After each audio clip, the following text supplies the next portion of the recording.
make chives? Step 1, go outside or go to your local store and chop or just buy some chives. Chop them up and throw them in a bowl. Pour salt and pepper. Mix it up. Pour chicken stock.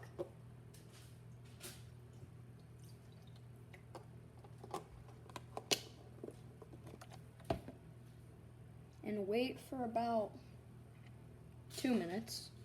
Then pour in the chives.